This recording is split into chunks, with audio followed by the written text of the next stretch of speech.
Masks. Probably the most controversial issue related to the COVID pandemic. Yeah, there are those vaccines too. Now, Dr. Anthony Fauci and other health officials are expressing concern about people not masking up as the number of COVID cases and hospitalizations are rising. Now, what does that mean for everybody? Let's talk about it.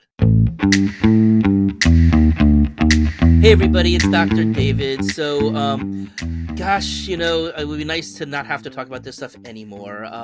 I know Dr. Anthony Fauci, he's obviously no longer official part of the government, but he certainly is, at least in many circles, considered a respected scientist, physician, and infectious disease specialist. I know I've talked before that his experience goes way before COVID with the HIV, lots of other things that he's worked on before, and he has done some pretty remarkable work over the course of his career.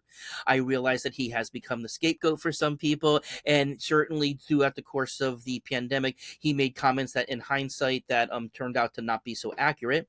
Although I do have to say, in all honesty, that I think that Dr. Fauci and all of his and other officials were doing the best that they can with limited amount of knowledge in a rapidly changing situation where people were dying. Okay, so certainly, even when he was talking, originally I know they mentioned about saving masks for the doctors, and all of a sudden they went to wearing masks for everybody, to the right type of masks and everything like that. So we're going to kind of get into that a little bit, but still, I realize that this is a sore subject for some people, but I did want to talk about it because it is in the news. Okay, so we haven't discussed this for a while, but it is interesting because here in Florida, I'm not sure if you're aware that in terms of the current law, so this past legislative session that happened in the spring, and therefore effective as of June 1st, the Florida law now says that no business or education, like a school or government entity, is allowed to demand masks be worn to be inside. Okay. Now, there is an exception for that in terms of inside medical clinics, hospitals, etc., laboratories, etc., like that. But overall, no one can force it on somebody anywhere. And of course, you can have your opinions on that as well. All right. Now, in terms of the national guidelines, okay, so at this moment, the only strong guideline and recommendation when it comes to wearing masks is if a person tests positive for COVID. Remember, they're supposed to be in quarantine for the first 5 days. That's when they're the most contagious. Okay, 5 days from the start of symptoms, even if the test shows positive afterwards. But days 5 through 10 afterwards, unless there are 2 negative COVID tests after those 5 days, one is supposed to, if they're out in public, wear a mask for those second 5 days for up to day 10. I think that this makes sense, okay? Because I'm not convinced how much of that masks are going to be in preventing a person from catching something.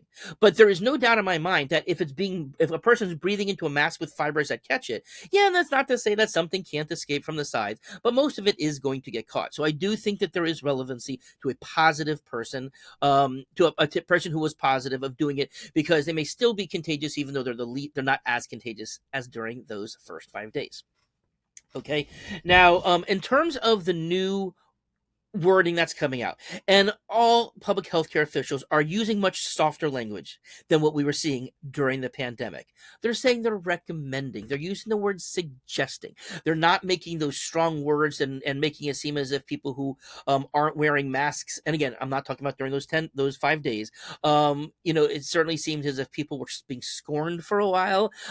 Same thing we saw with people who chose not to vaccinate. But we're not hearing that kind of language that's coming out. There's definitely been a softening. But Dr. Fauci himself said, and I'm going to get this right, that people should consider using masks once again, particularly if local health officials recommend it as a way of suppressing transmission of the virus. Okay, now we're going to get into what that all means too. But that's what his wording was. But you'll notice that's not a very strong statement compared to stuff that he said in the past, right? So, times change. We are in an endemic situation. We're not in a pandemic anymore. Okay, now, are there benefits to wearing masks in the first place? Now, I've discussed in the past that there is, certainly the quality of the mask. We've talked about N95, KN95 versus a gaiter or even a surgical mask might have some differences, although I'll talk about some data that shows that this may not be so after all. But as I said, I do think that there's more benefit to a person who was positive wearing a mask for that time period. And again, do I understand a lot of people who, especially if they're high risk or if they have family members that they're wearing a mask, will that protect them? The evidence is very mixed on that, and we'll talk about that. So, in terms of the research itself, okay, so I've talked before about the Cochrane reviews, which are meta analyses. And this means that there's a whole bunch of studies that are looked at by this organization. Some of the studies are rejected because they're poor quality or other things. Didn't go through a proper institutional review board. There could be reasons why a study would be rejected. Okay. And then amongst that, they then decide on the high quality studies, and then they do statistical changes and analyses in order to try to make them be as similar as possible. Because every study is done differently. How what are the, we've talked in the past of, what's the difference? There's a difference between a person having COVID or being sick from COVID as opposed to just having it along, in hospital. When people get hospitalized in the past, people were, tested universally, and if they tested positive, even if they were there for a broken leg, it still got written on the chart that they had it and it counted in the numbers. Now, most of the time, hospitals and medical clinics are not universally screening for people. They're only checking for people who have symptoms that are consistent with the potential of having COVID. So there's obviously some differences there in terms of just the amount of data and the way it was collected, because you're going to find people asymptomatic if you swab everybody that you would not find if you were just checking for people who potentially were showing symptoms. Okay. Now, in this Cochrane meta-analysis that came out, they actually showed that when looking at all of these studies put together, that wearing the medical surgical masks, like they're usually the blue ones, but I've seen some other colors as well, the ones that go around but that are worn in like surgical suites that most people have used, they actually found that in the community itself, that it probably made little to no difference whatsoever if just wearing a mask in terms of protecting yourself. Okay. And they compared that to people who didn't wear masks at all, and they didn't see a difference. Okay. Now, they also showed that they said it was weak evidence. There was some evidence, but it was weak, that the N95 type of mask really didn't make that much of a difference too. Now, of course, how a person wears a mask, how much they cover up in terms of spaces, N95s more so, but there can still be worn it wrong.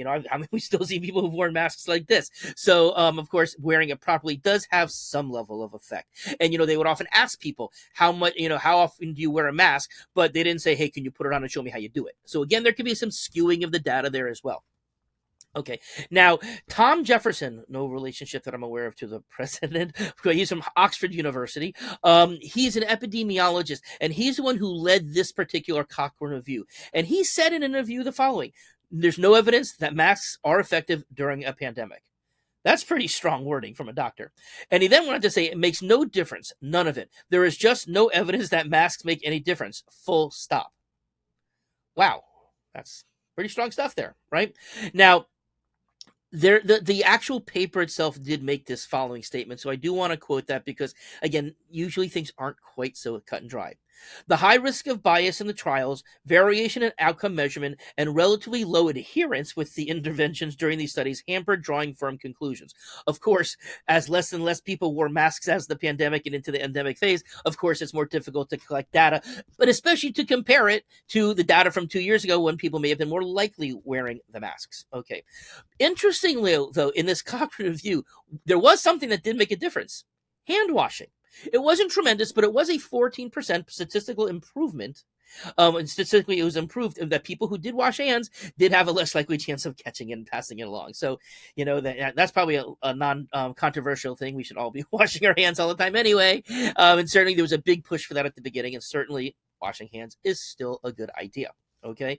Now, I do want to point out that there were other studies during the pandemic that clearly did show that masks did make a benefit. So again, that was at different parts and it's in now. And obviously we're talking about these new Omicron variants that keep popping up that continue to be more contagious, even though seemingly less dangerous, right? But the more contagious something is, that means the fewer viral particles that a person needs to inhale in order to get into their nose in order to cause symptoms, right? So may not much less may be getting through, but still causing symptoms.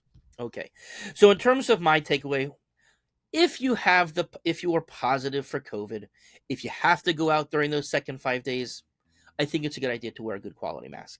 Okay, but of course, if you have high risk people in your family, of course, be more cautious for yourself. To me, that's just common sense. Okay, but of course, take your vitamin D and zinc, check your levels, make sure you have them optimized in the middle part of range.